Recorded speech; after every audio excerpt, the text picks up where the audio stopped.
Welcome to ஆமெட்ரன் சேனலுங்க. இன்றைக்கி நம்ம எறா தொக்கு எப்படி செய்யுதுன்னு பார்ப்போம். அதுக்கு தேவையான இன்க்ரீடியன்ட்ஸ்லாம் பார்த்துக்கலாம்.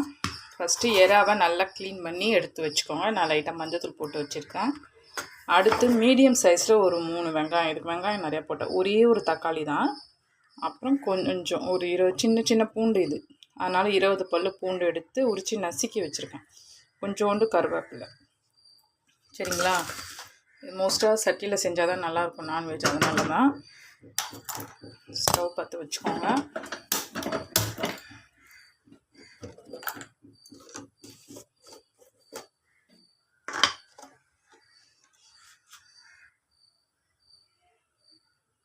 சட்டி சூடாகணுங்க நமக்கு. இப்போ சட்டி நல்லா சூடாயிடுச்சுங்க.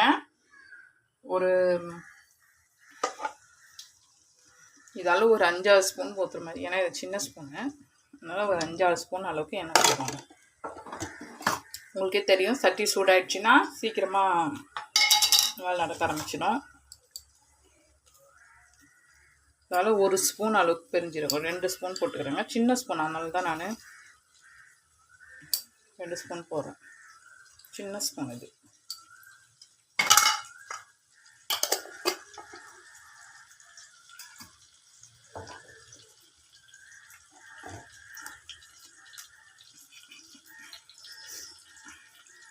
நல்லா வெடிக்க டைம் கொடுங்க.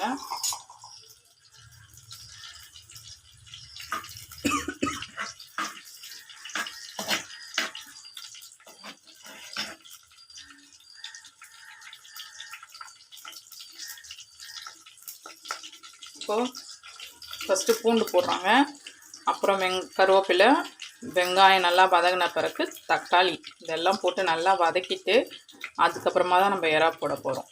சரிங்களா? பாருங்கள், பெருஞ்சீரகம் நமக்கு நல்லா வெடிக்க ஸ்டார்ட் பண்ணுது. எறா செய்யறது சிம்பிள் தான், ஆனால் வாஷ் பண்ண தான் நமக்கு கொஞ்சம் லேட் ஆகும். நெக்ஸ்ட்டு பூண்டு போடலாங்க. பூண்டு,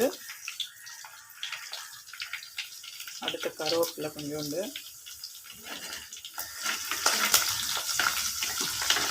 மோதி நல்லா ஸ்மெல் வருது. எந்த டிஷ்ஷாக இருந்தாலும் பூண்டை தட்டி போடுங்க, அப்போ தான் நமக்கு அந்த ஃப்ளேவர் கிடைக்கும்.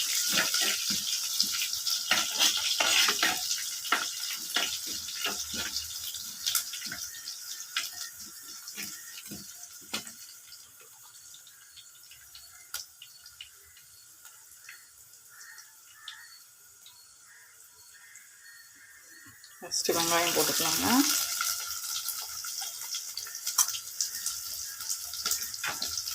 மூணு வெங்காயம் இருக்குது. இது வந்து கிலோ கணக்கு இல்லைங்க. எறா வந்து 200 ரூபாய்க்கு வாங்கினேன். இங்கே வந்து கூறு தான், அதனால் கிலோ கணக்கு எனக்கு தெரியாது. இது பார்த்திங்கன்னா ஒரு 1/2 கிலோக்கே கம்மியாக தான் இருக்கும்.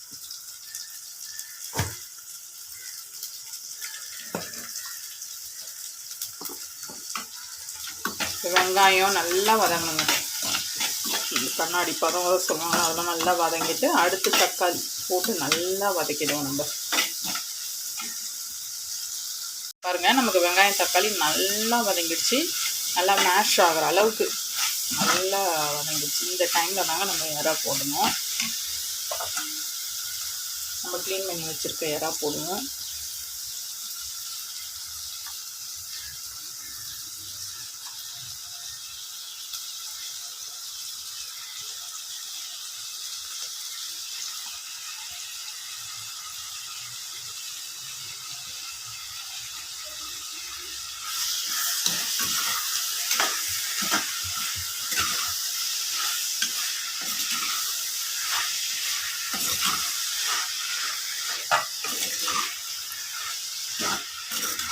பாருங்கள், நம்ம நல்லா எறாவை போட்டு கிண்டி விட்டாச்சு. கிண்டிட்டு லைட்டாக மஞ்சத்தூள் போடுங்க, ஏன்னா ஏற்கனவே எறாவில் வேறு கொஞ்சம் மஞ்சத்தூள் போட்டிருக்கோம், அதனால் லைட்டாக மஞ்சத்தூள் போடுங்க. அடுப்பு சிம்மில் வச்சுடுங்க. இது ஏற்கனவே சின்ன அடுப்பு தான் சமைக்கிறேன் நான், இருந்தாலும் சிம் வச்சுங்க. சட்டின்றனால ஹீட் ரொம்ப அதிகமாக வரும் நமக்கு. அடுத்து மிளகாத்தூள் போட்டுக்கலாம். ஒரு ஸ்பூன் அளவு நம்ம வீட்டில் அரைச்ச குழம்பு மிளகாத்தூள்.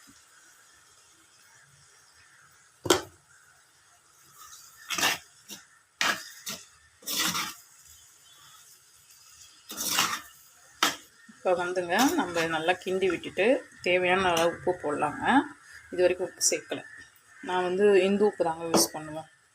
அதனால் இது கொஞ்சம் கரிப்பு அதிகமாக இருக்க சொல்லுவாங்க. உங்களுக்கு இப்போ தேவையான அளவுக்கு உப்பு போட்டுக்கோங்க.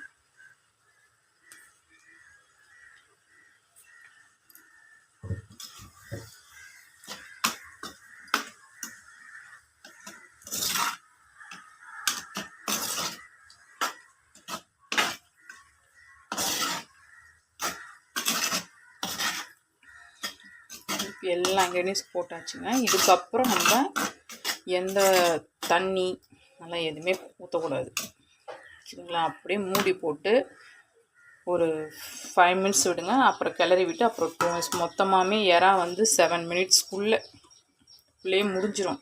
அதுக்குள்ளேயே ஆஃப் பண்ணிவிடுங்க. அப்புறம் சட்டி வேறு இல்லைங்களா, நம்ம ஆஃப் பண்ணாலும் அது லைட் ஹீட் இருந்துகிட்டே இருக்கும். அவ்வளோதான். இப்போ மூடி வச்சுருவாங்க. ஒரு 5 மினிட்ஸ் கழிச்சு வந்து பார்ப்போம், ஓகேங்களா? இப்போ பாருங்கள், நான் 4 நிமிஷம் ஹை ஃப்ளேமில் வச்சுருந்தேன், 2 நிமிஷம் லோ ஃப்ளேமில் வச்சுருந்தாங்க. ஓப்பன் பண்ணுவோம். நடுவில் ஒரு வாட்டி எடுத்து கிண்டி விட்டாங்க. இப்போ பாருங்கள், நல்லா எண்ணெய்லாம் பிரிஞ்சு வந்து சூப்பராக கேவி ஸ்மெல்லும் செம சூப்பராக இருக்குது. இப்படி எண்ணெய்லாம் தலை தெரியுதுங்களா மேலே? அவ்வளோதாங்க, நம்ம எறா தொக்கு ரெடி. இப்போ நம்ம சாப்பாடு போட்டு சாப்பிட வேண்டியதாங்க. எறாவும் நல்லா வந்திருக்குங்க. இப்போ நம்ம இதை ஆஃப் பண்ணாலும் சட்டின்றதுனால கொஞ்சம் குக் ஆகும், பரவாயில்ல. இருந்தாலும் நம்ம ஆஃப் பண்ணி வச்சிடலாம்.